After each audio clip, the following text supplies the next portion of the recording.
dar exemplos. O pessoal que está aí, sabe? O pessoal que chega aqui, sabe? A gente observa uma coisa, que quando o cara se dedica tanto na excelência dos seus negócios, quando transfere isso para a igreja, parece que nesse momento ele acha que não é necessário fazer nada disso, porque não pode misturar a espiritualidade com a melhoria da gestão, essas coisas. Então, acho que tem muito pensamento equivocado nisso. Então, os crentes, eles vão para a igreja, mas eles não podem ser exigidos em nada. Em todos os lugares, eles são exigidos. Quando é dentro da igreja, não pode exigir, porque o cara fica melindroso, o cara se magoa, ele sai da igreja. Boa. Isso é uma coisa muito que a gente percebe muito forte, né? Eu tive o pastor Walter no final de semana agora na América do Matai, essa passada, e eles trabalharam essa questão da qualidade, focando no caráter. Na membresia, tá. No discipulado. Quem é bom nisso, pastor André, bom assim, que enfatiza. Os presbiterianos e os batistas, eles são bons, mas eles não ficam fazendo gracinha. Mas o metodista, ele é mais...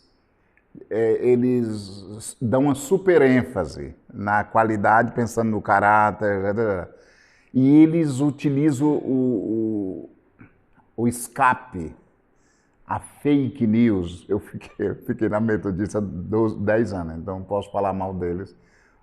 Eu não sei se posso, né? E eles usam a palavra discipulado.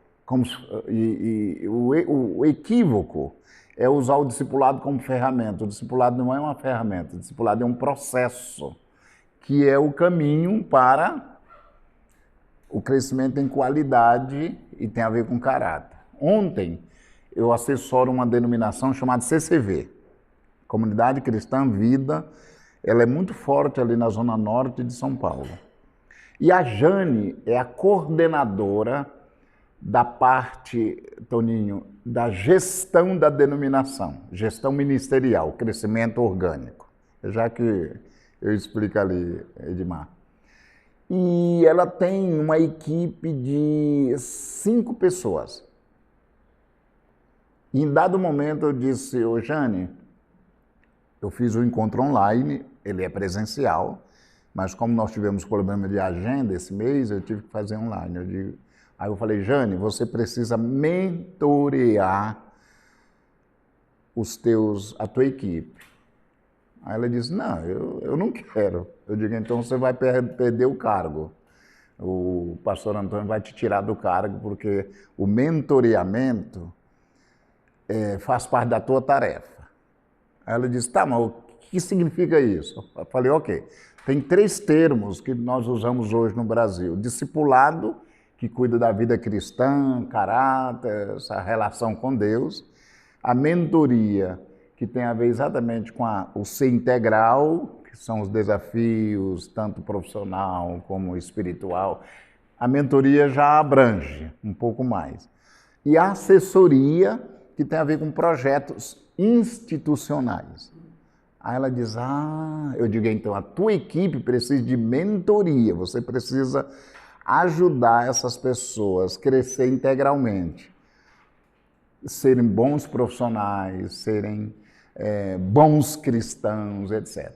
Então, a tese, Toninho, que eu defendo é que se você trabalha as 3 áreas, crescimento numérico, qualitativo do serviço e orgânico,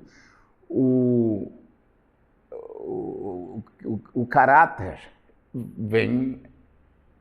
tá junto, vem a reboque, você não elimina ele. Não dá para você ir a fundo com algumas coisas, Sim. Vai ter um nível aí de Sim. ajuste, de alinhamento. Tá. O Edmar pediu para mim explicar para quem não... Só os 12 meninos, né? Que não... E o Walter? Não, cara. Pô, o Walter entende. Só porque o Walter esqueceu a apostila, vocês acham que ele não entende das coisas? Eu sou um aluno convidado, não sou um aluno efetivo, então pode tocar um barquinho, eu vou tocando. Não, aqui não é barquinho não, aqui é um transatlântico. Mas falando em Irã, é o seguinte, tem uma estrutura funcional que a gente entende na igreja, para ela funcionar legal, então ela é dividida em 4 partes. Apesar que eu estou quase com a tendência de dividir em 2, tá? Cada denominação chama isso de maneira diferente. Por exemplo, os metodistas chamam essa parte aqui, Irã, de administrativa. Eu não gosto. Aqui eles chamam de docência. Menos mal. Aqui, ação missionária e aqui, ação social. A quadrangular dá outro nome. A presbiteriana renovada de Arapongas, tem que frisar isso, ela foi a que melhor classificou até agora, que eu gostei. Ele chama conexão orgânica. Eu acho legal essa ideia de conexão orgânica. A palavra orgânica, Irã, é minha, mas a palavra conexão foi eles que criaram e eu pedi liberação para usar. Conexão orgânica, conexão formativa, tudo que tem a ver com o ensino na igreja. Conexão expansiva, que é toda a ação para fora em termos de evangelismo. E a conexão social, que tem a ver exatamente com atender o pobre. Lá em Araponga tem bastante pobre, né? E eles, se fosse no Maranhão, ia ser legal, que é um lugarzinho para ter pobre, por isso que eu saí de lá. A conexão que é a última? Social. Essa conexão, Irã, orgânica, compreende aquela espinha dorsal da igreja. Resumindo, homens, as redes, né? Homens, mulheres, jovens e crianças. Aí inclui ali louvor, diaconato, para ficar fazendo gracinha. Mas nem deveria ter na igreja. Só homens, mulheres e pronto. Hã? Isso, obrigado. Tá vendo? Então é isso que aqui já é o que a gente chama de assessoria. Tá? Aí você pode montar esse curso aqui para o pessoal. Ajudou? Você acha que o Walter entendeu, Edmar?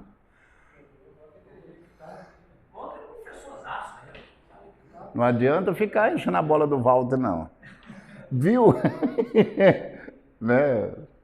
Gente, ó, isso aqui vai ficar para vocês visualizarem. Então vamos lá para o nosso 10º encontro, o último encontro hoje.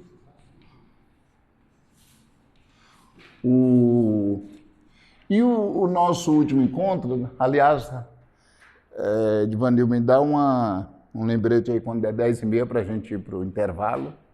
Diz que vai ter um. E o churrasco depois, né?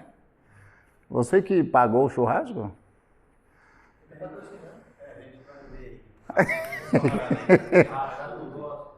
Eu entrei na lista lá, como eu vou pagar churrasco? Não.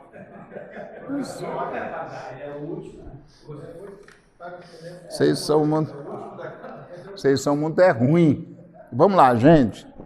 A palavra-chave, pastor João, no encontro de hoje, é a palavra projeção, ou projetando. Essa é a ideia que... Isso. Então, essa ideia de projeção,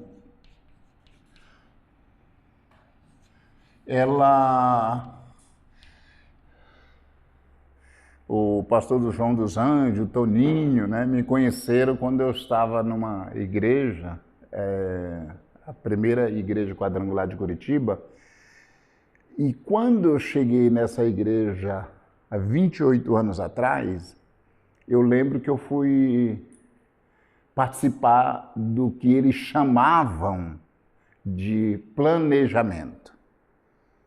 Aí eu cheguei lá, vi tudo o que estava acontecendo. Aí no final eles perguntaram para mim, o que você achou? Eu falei, do quê? Do planejamento, de que hora vai começar? Porque, na verdade, eles fizeram um agendamento. Eles colocaram uma série de agendas centrais da igreja, aí depois os departamentos colocaram as suas agendas e aí foram ajustando. Aí, para eles, era planejamento. Eu acho que, de modo geral, nós não temos a tradição de fazer projeção, de fazer planejamento a curto, médio e longo prazo. Não faz parte do pensamento da igreja brasileira. O americano faz isso muito bem, muito bem. E é dentro dessa linha que a gente quer conversar. Aí, gente, para o pessoal do seminário não achar que a gente está com gracinha só, então vamos para a base bíblica, né? Isso é bom. Amém. O zero ficou feliz agora. E aí nós temos 3 parábolas, e o Lucas vai ler a primeira parábola, o Walter a segunda e o Luiz, ou o João, lê a terceira. São 3 parábolas, e cada parábola, Giovanni, tem um princípio, ok?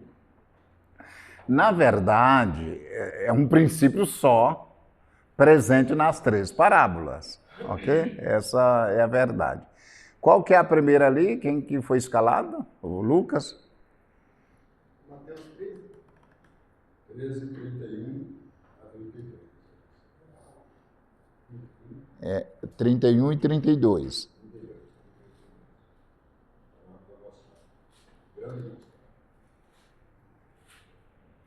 A gente aguarda, tá? Não tem pressa, não. Acabou a bateria. Jesus contou outra parábola ao povo. O reino dos céus é como uma minúscula semente de mostarda plantada num campo. É a menor entre todas as sementes, mas se torna a maior das plantas e cresce até se transformar numa árvore em que as aves podem vir e encontrar abrigo. Isso é o versículo 31 e 32. Qual o princípio observado nessa parábola, pastor João? É o que a gente chama de resultado final. Esse é a ideia apresentada por Jesus. Ele vai repetir o mesmo princípio na próxima parábola, e aí vamos ver a segunda parábola, que é o 33. Depois a gente volta, Giovanni, e trabalha os detalhes. Vamos lá? A segunda parábola, quem ficou responsável? Qual que é o versículo? É Apocalipse 21. 33, 34. Agora é só 33. Apocalipse, senhor. Não. Outra parábola lhes disse: o reino dos céus é semelhante ao fermento que uma mulher toma e introduz em 3 medidas de farinha, até que tudo esteja levedado. Ok, legal. Qual que é a ideia? A ideia nessa parábola é o que daqui a pouco a gente volta para os detalhes, é o que a gente chama de influência silenciosa, sabe? Aquela coisa subversiva. E aí a gente, entre o versículo 33 ao 43, você tem uma espécie de explicação de Jesus, se você olhar aí no texto, né? Aí a terceira parábola, que na verdade são 2, é no 44. Por gentileza. O reino dos céus é semelhante a um tesouro. O reino dos céus é semelhante a um tesouro oculto no campo, o qual certo homem, tendo-o achado, escondeu, e transbordante de alegria vai, vende tudo o que tem e compra aquele campo.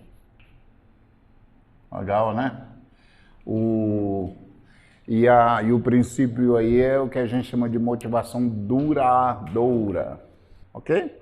Então, só para constar aí esses 3 princípios. A grande pergunta é o que isso tem a ver com projeção, o que isso aqui tem a ver com porta promissora e resultados, tá? Então, vamos lá. Primeiramente, vamos resolver os detalhes, Edmar. O que você percebe aqui nessa parábola? Você percebe que tem uma semente invisível, o texto fala que é pequenininha mesmo, e aí você vai olhar e tem aqui o que... Aqui é uma árvore, parece um repolho, né? Aqui é o chão. Tá ok? Tá meio tortinho assim, porque tá batendo um vento daqui para lá, tá? Ok? Então você parte daqui, aqui é a tua igreja, você está aqui. É um tamanho insignificante, quase invisível, mas é a realidade de hoje. E você imagina essa igreja desse tamanho, grande, a grande árvore. Essa mesma imagem, Lucas, você enxerga aqui. Você tem o fermento, correto? Aqui está você, lá na sua igreja em Piabiru, é isso? Tá? De repente tem 10 membros, 15, 20, 30, sei lá. Invisível, que é o fermento. E aí você vai olhar. Eu vou desenhar o bolo aqui, cada um desenha o seu bolo. Não fica criticando o meu, não. Aqui é o bolo. Bolo de fubá.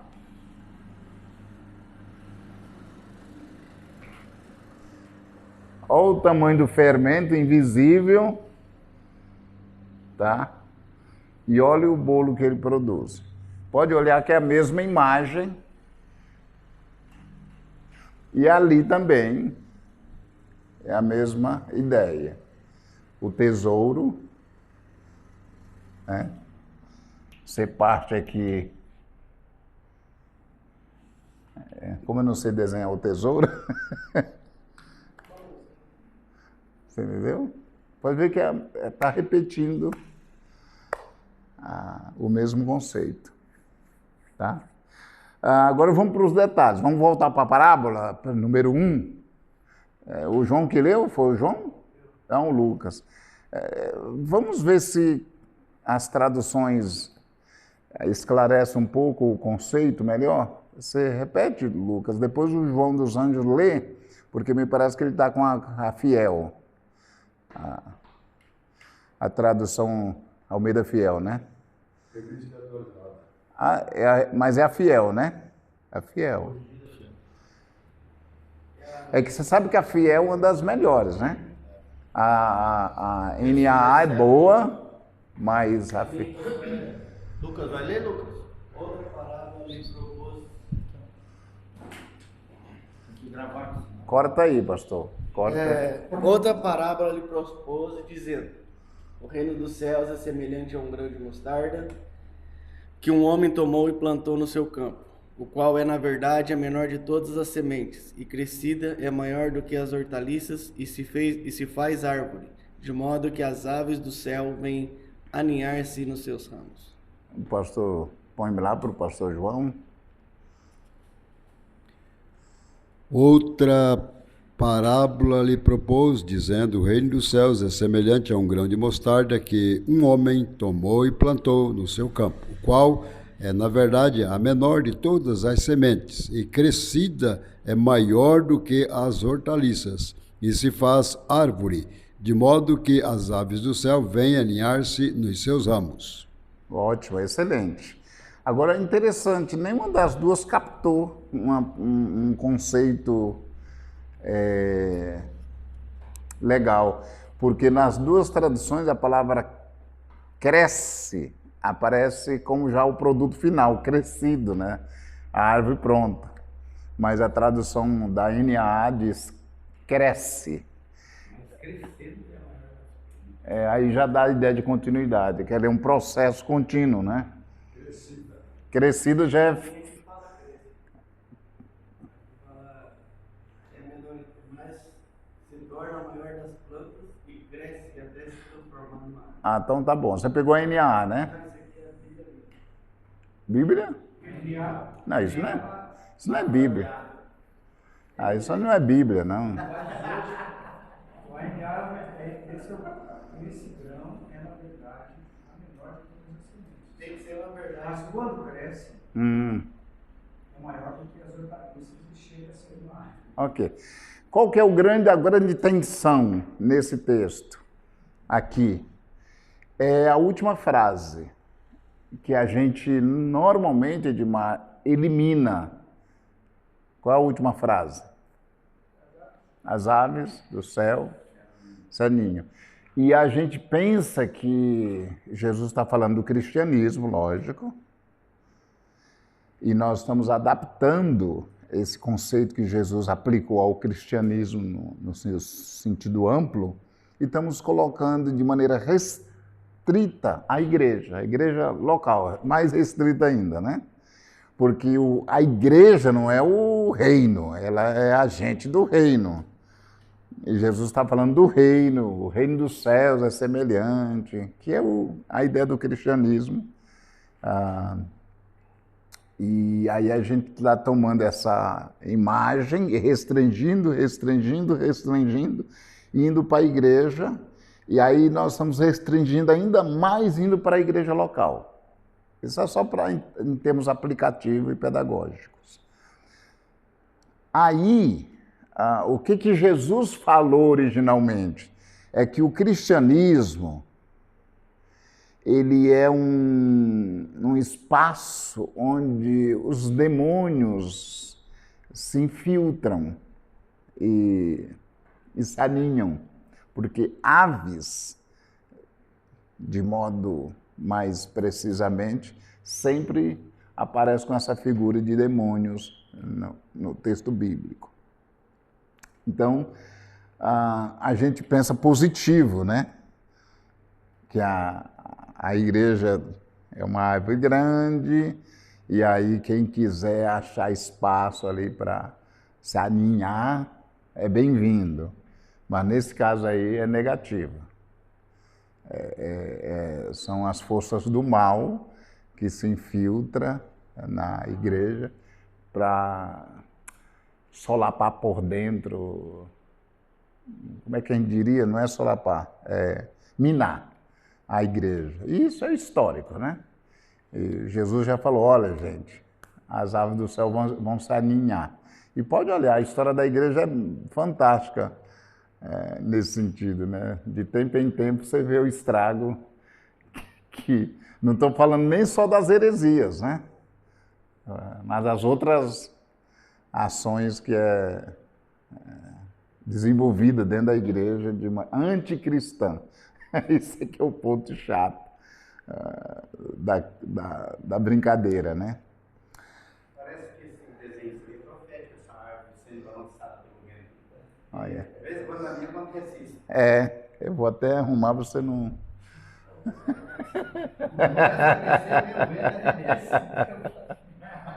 Professor, você me permite uma parte? Interessante que essas três situações, todas elas têm algo em comum. Sofreram influência externa. A semente, para ela produzir, ela teve que depender só do chuva, tratamento. O fermento, a massa, precisa ser trabalhada por alguém. O tesouro para se encontrar, eu tenho que cavar.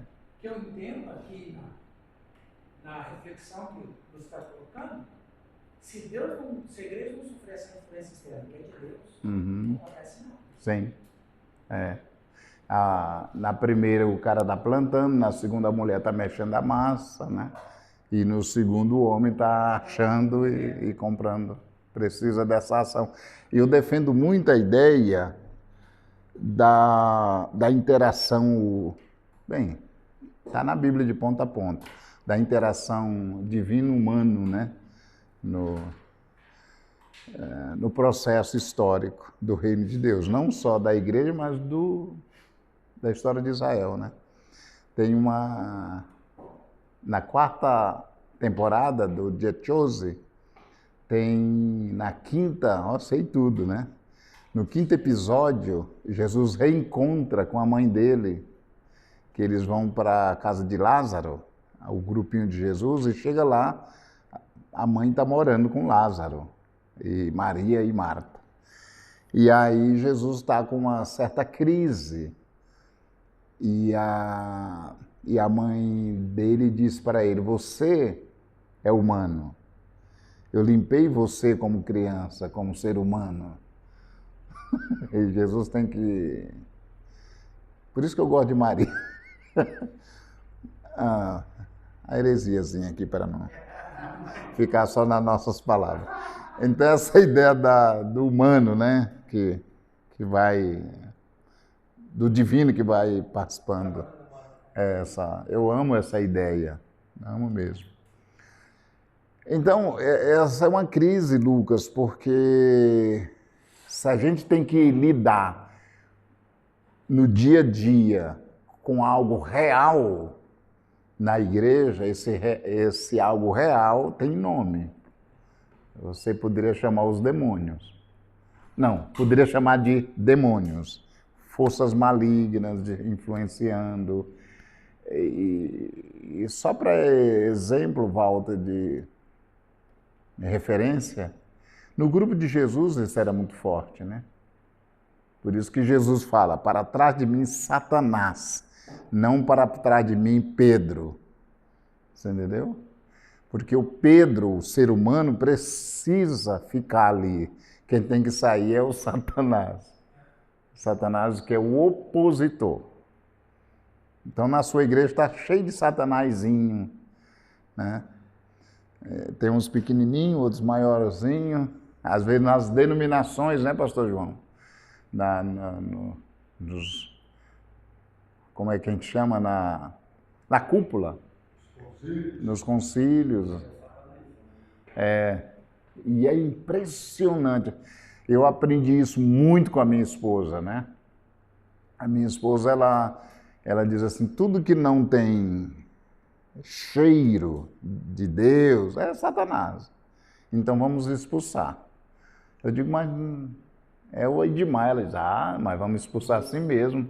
Vamos expulsar assim mesmo. Na dúvida, vamos expulsar. Eu falei: eu só usei você como... É brincadeira, viu, pastor? Vai que ele acredita, né, Luiz?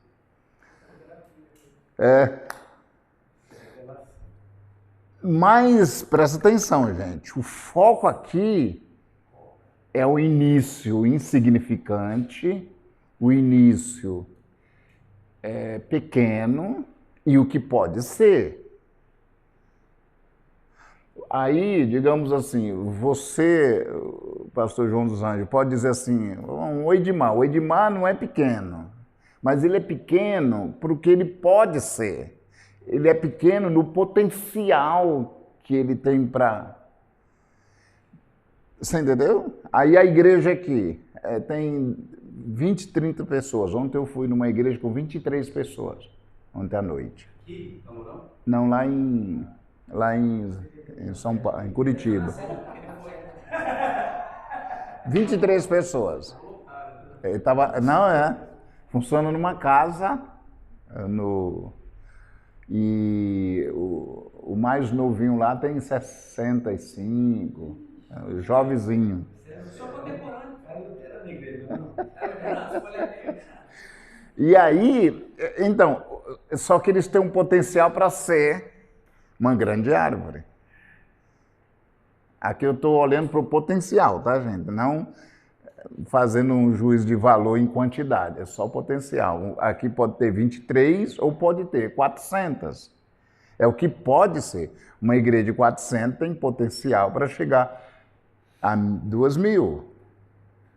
Eu tenho um amigo lá em Paranaguá, que quando eu comecei a assessorar a igreja dele, tinha uns 400. Hoje ele chegou a 800 e o foco é 1.200 o ano que vem. Olha o quanto vai crescendo. Mas ele é uma pequena semente, proporcional. Pegaram o raciocínio? Não esperar a semente. Exatamente. E é o que a gente normalmente faz. Por isso que o pastor é um gestor. Irã, a gente... Isso é culpa dos luteranos. A figura do pastor é o cara que vai pregar, é o cara que vai fazer não sei o quê, quanto que isso é tarefa da igreja. O pastor é o grande gestor das potencialidades que a igreja tem. Mas quem vai fazer o serviço da igreja é a igreja e não o pastor. O pastor é o gestor. Isso quem enfiou no cristianismo foi o catolicismo, né? Formalizou aquelas figuras. Na metodista chama leigo. Eu digo, gente.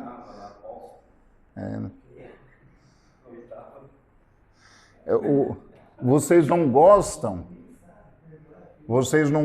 dessa ilustração, mas assim mesmo, aqui está Efésios, vocês já viram, tá? Eu vou só ilustrar aqui, Efésios 11, e aqui você tem o versículo 11, e aqui você tem o versículo 12. Tá? No versículo 12, a palavra-chave é santos, que são os crentes. E aqui tem o que se chama de ministério, né? O Giovanni saiu ainda bem, que ele defende a ideia dos 5 ministérios, né? Então aqui, apóstolos, profetas, evangelista, pastor e mestre. Aí, esses santos aqui, eu vou colocar 23, tá? Que é a igreja que eu fui ontem à noite, 23. Esses são os membros da igreja. Uns foram dados para apóstolo, outros, dos 23. Você entendeu? Então, aqui são áreas da igreja onde todos os membros estão encaixados. Você entendeu? Não, esse pessoal aqui volta, não é igual a presbiteriana pensa, é uma elite. Né? Não existe elite.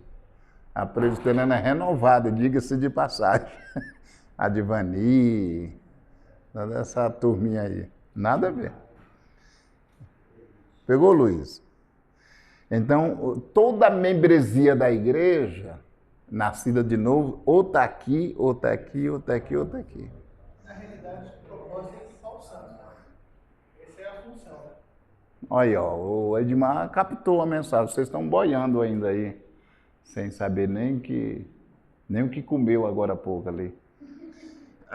Eu vou apagar aqui, tá? Vocês já sabem disso aqui. O Haggai ensina isso direitinho. O Bittencourt veio aí? Cabra bom, né? Um dos melhores professores que eu já tive. Ebenezer Bittencourt. Ele é batista, tão pena, né? Mas o irmão dele é presbiteriano independente. Ah, ufa! Roberto estava também. Pegaram o raciocínio? Ó, resultado final, o que é o resultado final aqui? Lucas. Aqui, ó, no 5º. Então, por isso que daqui a pouco, quando a gente começar a pensar, você tem que enxergar a tua grande árvore. Você está conseguindo imaginar? Tem que fazer um plano de ação para a IPR de Piraberu. Você entendeu? Lógico que ele vai fazer um planejamento baseado na realidade dele, no potencial que ele tem. Eu fui numa igreja, o Brasil para Cristo, Giovanni, lá em Pinheirinho. Pinheirinho ali pro lado de Boqueirão. Aí a igreja tem 80 membros. E aí eu pedi para as pessoas anotarem quanto eles podem crescer no próximo ano. Aí teve uma irmã lá que colocou 1.000 pessoas. Aí todo mundo falou, e depois eu voltei para ela. Eu perguntei por que 1.000? Ela disse, pela fé. Eu digo, então tira a fé, vamos só na realidade. Aí ela não voltou nos encontros seguintes. Mas eu fiz questão de, Deus me livre, pegar uma pessoa dessa num grupo.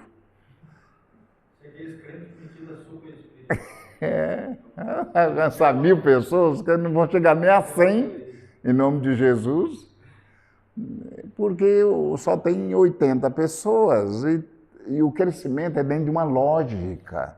Deus, quando quer quebrar a lógica, ele faz o milagre. E é milagre porque não acontece toda hora.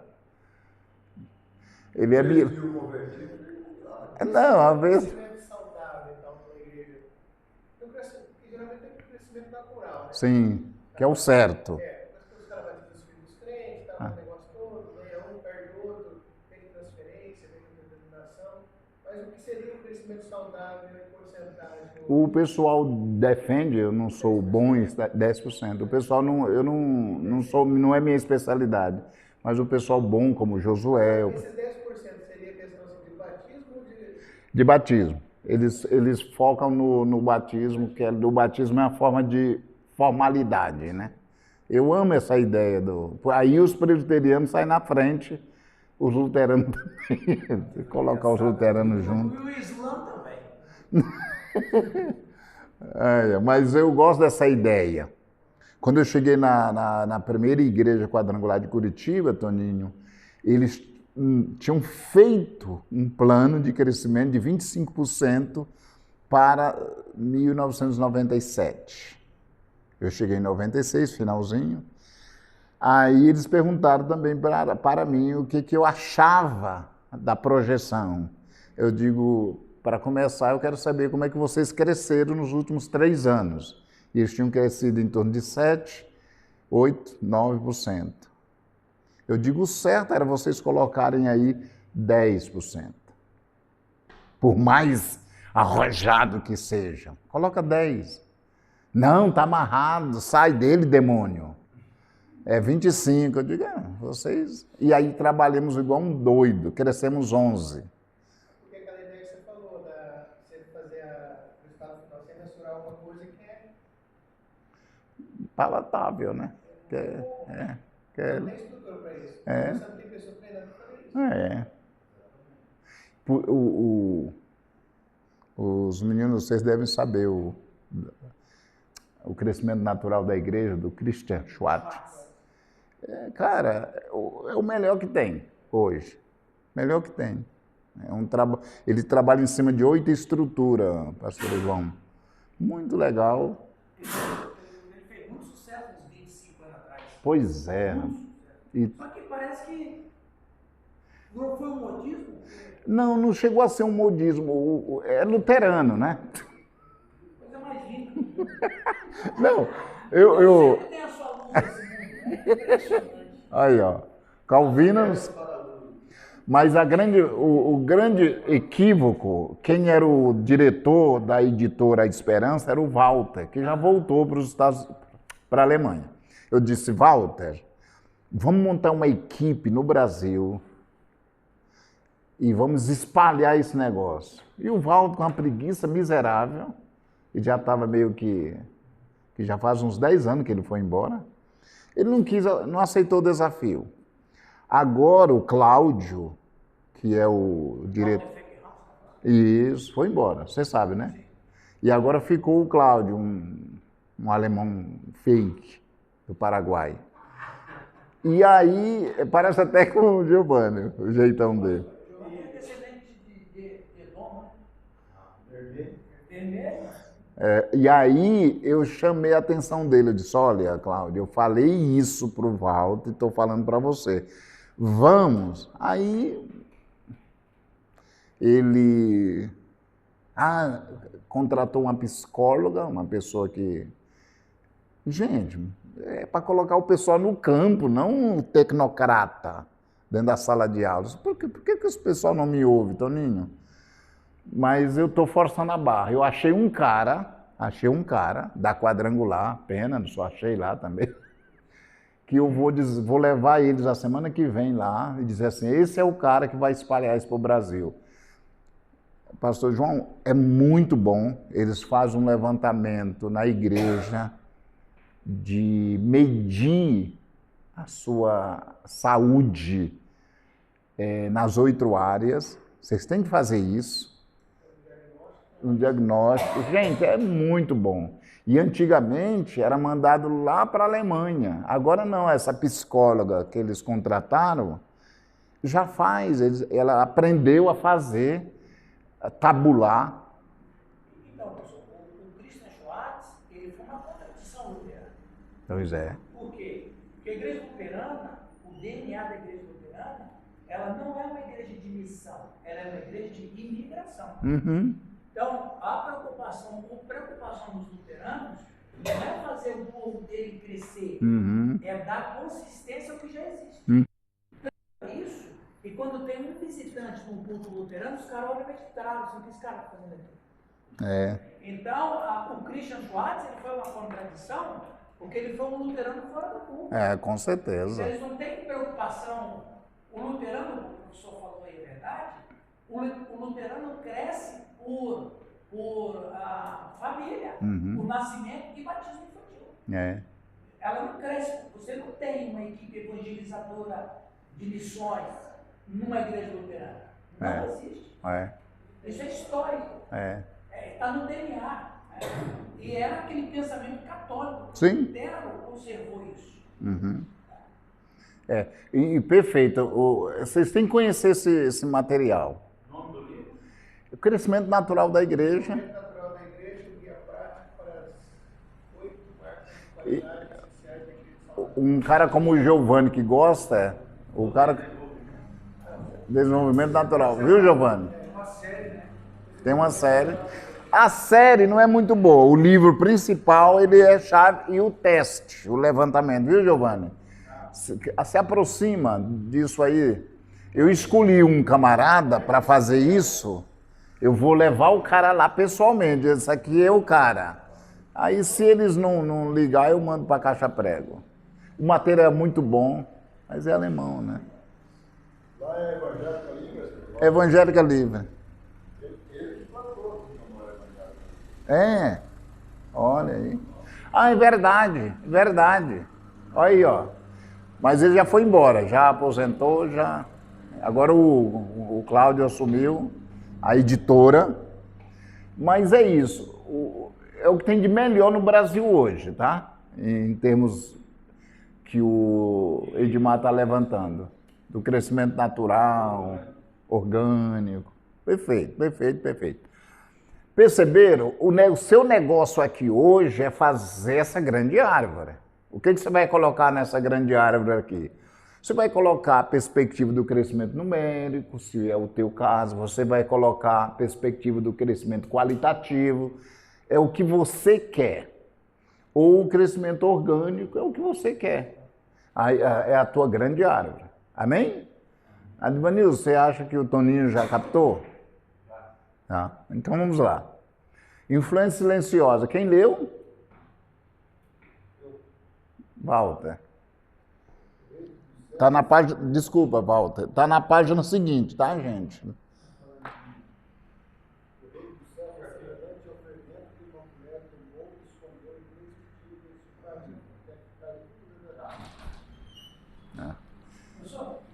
Um material aqui do Christian Schwartz. Ok. Isso aqui é antigo, sabia? Já foi Isso é relíquia. reformulado. Já foi feita uma nova edição. Olha que coisa bonita.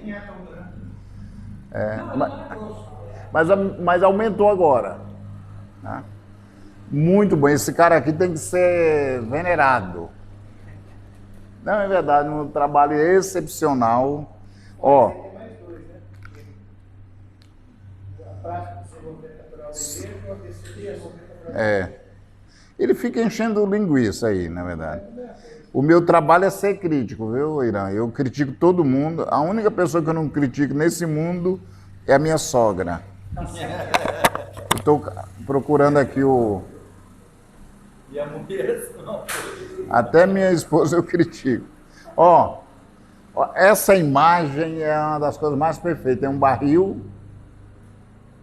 Ele vai dizer o seguinte, se na igreja do Toninho funciona tudo direitinho, mas uma tábua do barril estiver furada, toda a energia, todo o lucro que é capturado com as outras áreas escorrega por ali. Não é perfeito, cara. Esse cara está no nível de Einstein. Né? Aí eu uso isso aqui com frequência. Você entendeu, pastor? Você acha que o Walter entendeu? Entendeu? Formado presbiteriano renovado? O professor Geloilson. O Geloilson me procurou. Está fazendo doutorado. Está fazendo doutorado. O bicho é... Se eu fosse ele, mudava o nome. Gelou. Vamos lá. É mole. Você sabe que na minha casa, se eu não reclamar das coisas, a minha família reclama porque que eu não reclamei. Tá com problema. Vamos lá agora. Vocês viram que o Walter leu, né?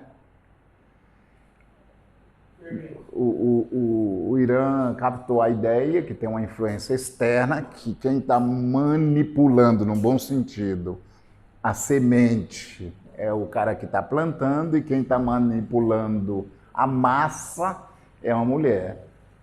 E, gente, não tem simbolismo nenhum, tá, gente? A parábola, os elementos da parábola... Eu já vi um pastor assembleiano dizendo que essa mulher não significa bosta nenhuma. Quer dizer... Aí, ó. O Lucas fica lendo Orígenes. Ele é especial. O Orígenes é tão miserável que ele disse, que as tábuas do tabernáculo são as costas de Jesus.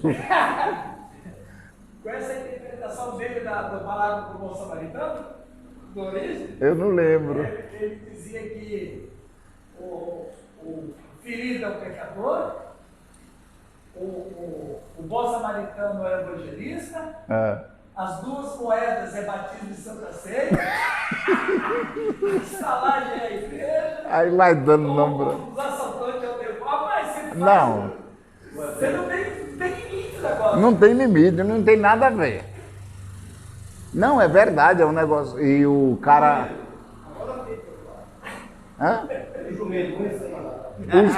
O jumento é o Lula. Ali, o jumento é o Lula.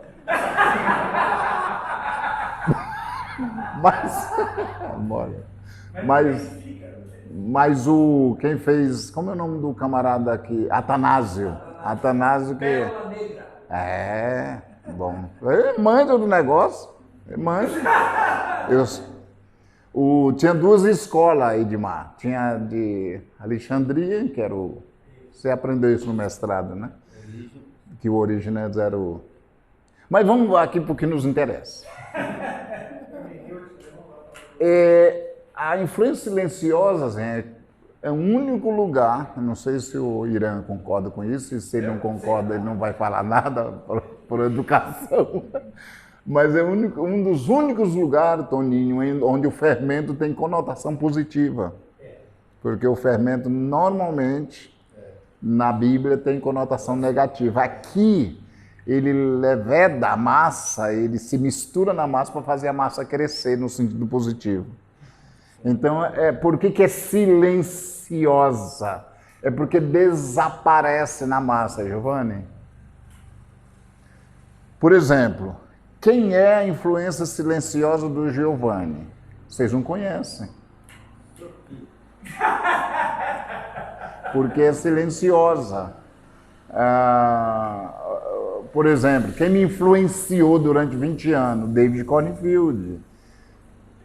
Não aparece, é silencioso.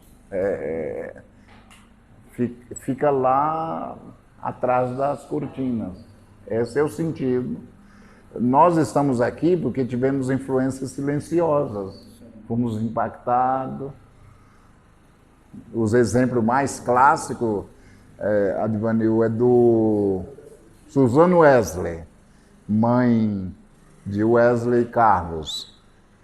João, né, e Carlos Wesley. Santa Mônica. Quem conhece Santa Mônica? Ninguém. Só conhece Santo Agostinho. Mas a influência silenciosa de Santo Agostinho é a Santa Mônica, dos Wesley é a Suzana, e assim vai, né? Muito legal, né?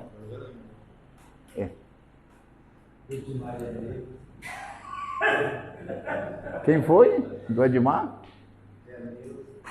Ah, não é Neuza. Não, mas não é silenciosa. Ainda bem que ela não está aqui. Ainda bem que ela não está aqui, né? Já ia gritar. Mas é muito interessante. Esse é o sentido. Então, além da gente ter a árvore, você tem que identificar quem é a sua influência silenciosa ou mudar. Você precisa... Exatamente, exatamente. Você tem que ir atrás. Eu descobri aquele camarada que me levou lá no Josué Gonçalves, o rapaz lá que pediu para mim ir com ele, enfim. Rapaz, é a influência dele, fortíssima. Ele só lê. Quem será a influência do Advenir? Quem será a influência do Advenir? Satanás. Ó, eu estava achando que era o Shedd por muito tempo. O Russell Shedd. Porque foi o professor dele, mas ele teve outras influências. Não, eles me olham, o Shedd foi do céu. Um dia o Ed falou... Não, foi na faculdade metodista. Metodista, aliás, metodista. Fez mestrado, doutorado em ciência da religião. Desculpa, pastor, desculpa. Não é Mackenzie, não, é metodista. Metodista. Ele, o Gondim, fizeram o mestrado junto ali, desandou a maionese. E eu sei quem foi as influências dele lá. Aquele Sung. É um japonês católico. Sem sunga? Conheço. Sem sunga. Um teólogo católico. E bicho, nem crente é. Ele não acredita na inerrância da Bíblia, enfim. Mas aí ele pegou o Ed René de jeito. Vocês pegaram o raciocínio? Aqui, ó, a grande árvore é o bolo. Qual é o tamanho do seu bolo? Que nós precisamos fazer esse caminho aqui, ó. Esse caminho é um processo. Exatamente. É um processo. Tem que ver com orçamento, como disse o Irã, influência externa. Essa pessoa que está manuseando a massa sabe fazer bolo? Está no lugar certo, que é... Qual é o ambiente aí, Walter, onde ela está mexendo com... É a cozinha, né? Cozinha. É o ambiente certo? Um dos motivos por que as nossas igrejas não prosperam, não saem de onde está, é porque faltam os elementos, o ambiente, a pessoa certa para fazer. As ferramentas ou a capacitação? As duas coisas. As duas coisas. Eu conheço muita gente super capaz, mas falta as ferramentas para ele manusear. Tem um menino lá da Brasil para Cristo, lá em São Paulo, eu digo, meu Deus do céu, por que esse camarada não avança? As ferramentas. Aí meu trabalho foi ajudar ele a ir atrás das ferramentas certas. E ele está dando os primeiros passos, mas super capaz, super capaz. Vocês pegaram? Já que agora a gente vai, daqui a pouco a gente vai para o intervalo e na volta a gente vai para a prática. Aqui, influência silenciosa, motivação duradoura. Luiz, eu sei que isso aqui é importante, mas para mim é meio coach isso daqui, tá? Porque quem leu foi o João, né? O João vai ler novamente o 44. Lê, João, nessa voz. Aqui, ó. Pega lá o... Espera aí, João. Ele vai cortar essa... Olha aí, ó. Presta atenção na leitura do João. O reino dos céus é semelhante a um tesouro oculto no campo, o qual certo homem, tendo-o achado, escondeu. E transbordante de alegria, vai, vende tudo que tem e compra aquele campo. Ok, obrigado. Presta atenção, a primeira coisa, Toninho, que precisa perceber é que o tesouro é oculto. Tesouro, né? Não é... O conceito do tesouro oculto é que é via revelação. Essa é o que está por trás do... Ele não é oculto por natureza, ele é oculto pelo fato de só ser assimilado, enfim, por via revelação.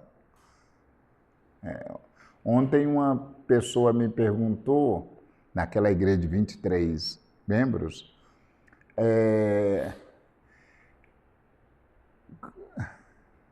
qual a minha facilidade em... Ele viu facilidade da minha parte em olhar o texto bíblico. E aí eu dei um exemplo, e ele não entendeu, pena, né? Eu dei um exemplo que eram as 9 da manhã, minha esposa entra no escritório e diz, olha, eu preciso ministrar no final de semana um assunto. Você pode me ajudar? Eu falei, tranquilo. Mais ou menos meia hora a gente sentou na mesa, aí ela diz, o texto é tal. Eu falei, ok, abre lá. Aí ela abriu, eu digo, agora leia. Ela leu o texto, não era tão curto, um pouco longo. Aí eu digo, ok, então vamos lá. Ponto 1. Aí ele escreveu o ponto 1. Eu digo, esse ponto 1 tem a ver com a frase tal. Ótimo. Ponto 2. Os versículos 4 e 5, esse ponto 2 tem a ver com isso. Ela parou, tinha mais 2 pontos. Ela disse, para aí, eu já tinha te falado, né? E você preparou antes e agora já sabe. Eu falei, não me falou.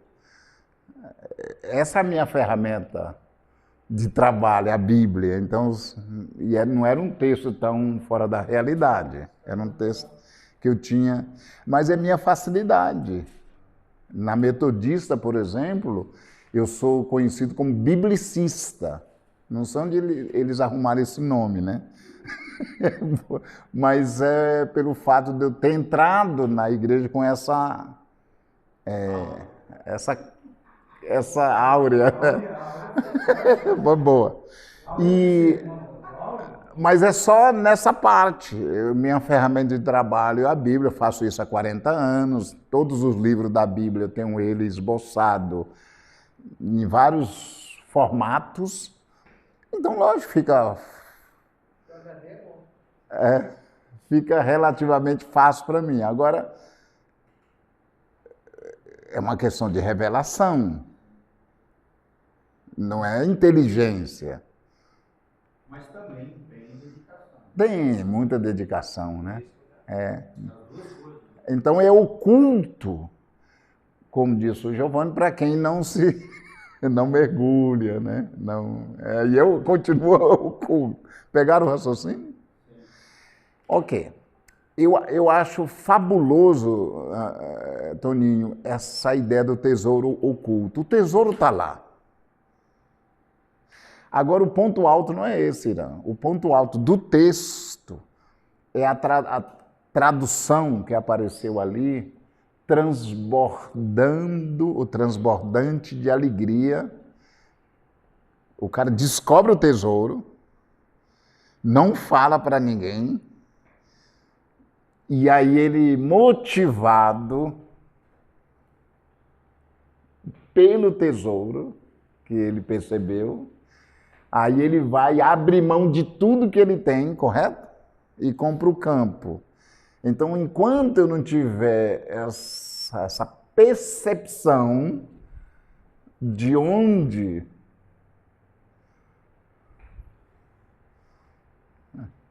isso aqui é que vai me motivar, ó. Tá oculto, tá? Só eu estou enxergando. Aí, se eu não tiver essa motivação, morre aqui. Pegaram o raciocínio? Eu penso que ali acho que é a chave da questão que muitas vezes falha da missão de Deus. Se não empolgar, se não vibrar o coração, esquece do palestra. E aí o bom você colocar isso, aí o João dos Anjos não vai gostar. Vocês precisam trazer aqui na cidade um camarada chamado Jorge Barro, para falar sobre a missão. Foi? Olha aí. Então, por isso é bom.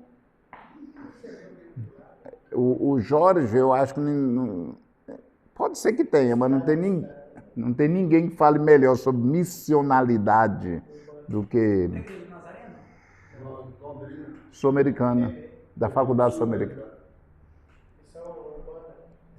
Ele é um dos melhores. Jorge Barros.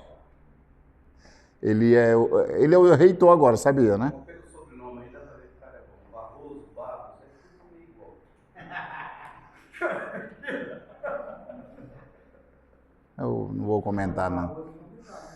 E ele eu acho que tem outras pessoas que falam bem sobre isso, mas a minha influência silenciosa é ele. Eu sou muito fã, não fico falando muito que ele vai se achar, né? Não, mas eu acho que ele é muito bom. E é isso que o Edmar está colocando. Olha aí, ó. Agora fala. Agora fala as gracinhas que você estava falando aí, Edmaneu, agora para você ver.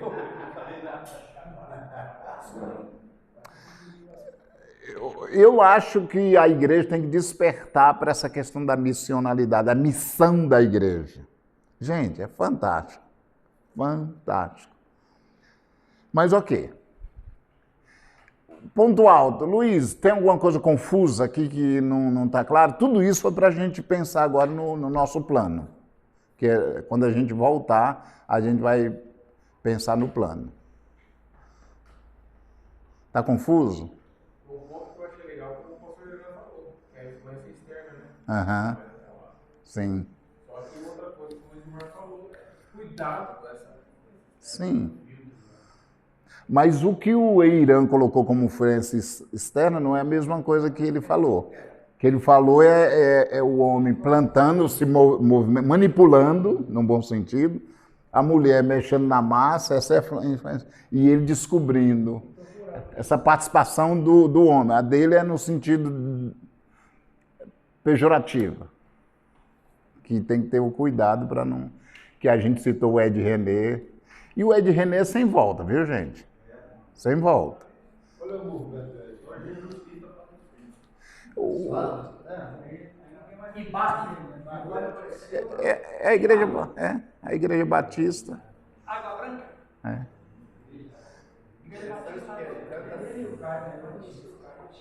Semente, Fermento. como o tesouro é silencioso e invisível.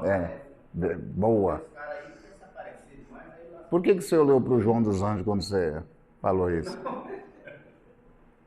Olha. Não, mas eu estava olhando com o quadro com esse olho, o outro estava... Mas vamos lá.